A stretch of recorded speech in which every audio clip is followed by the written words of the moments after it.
Well, I read a verse the other day in Psalms that reminded me of a great Christmas carol, and I started to think about what that carol was talking about when it said, repeat the sounding joy. I want to talk to you about it in your morning cup of inspiration. It's a little brisk out here the day after Thanksgiving.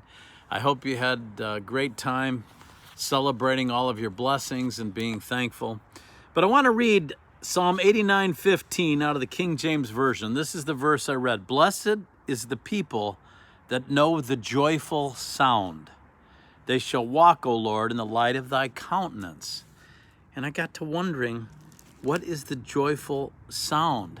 And I looked it up. I looked up a commentary on that particular verse, and it said that in the days when they would have festivals, when God's people, the Jews, would celebrate their various festivals and sacrifices, that they would make a joyful sound of rejoicing. They were so excited to go and worship God and to sacrifice to Him. And they blew the trumpets, and there was a joyful sound. And then I thought about the Christmas song, Repeat the Sounding Joy. And I thought, boy, what is that about? And of course, it's about Christ being born. We read in Luke, chapter 1, verse 79 says, to give light to them that sit in darkness and in the shadow of death, to guide our feet into the way of peace. So that was Jesus coming to give light into the darkness. Boy, do we live in a dark world today? Is there a lot of darkness around us? There sure is. But down in chapter 2, verse 7, it says, and she brought forth her firstborn son and wrapped him in swaddling clothes and laid him in a manger, because there was no room for them in the inn.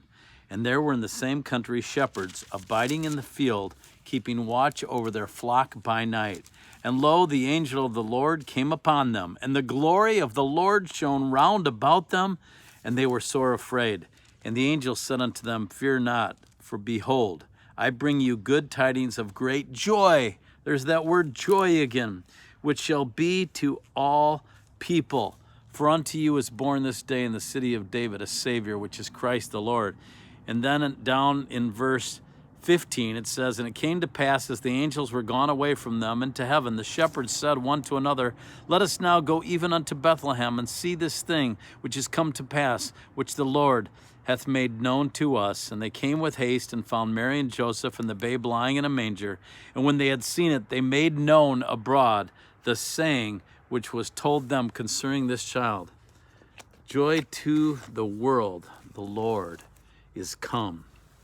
Let earth receive her King. That's the sounding joy. We need to be repeating that. We need to be living that out loud in our lives, that people would know that we have met the Savior of the world, and He's become our personal Savior, and He can become yours too if you just ask Him into your heart. So let's repeat the sounding joy throughout this beautiful Christmas season ahead. God bless you, and I'll see you soon for another morning cup of inspiration.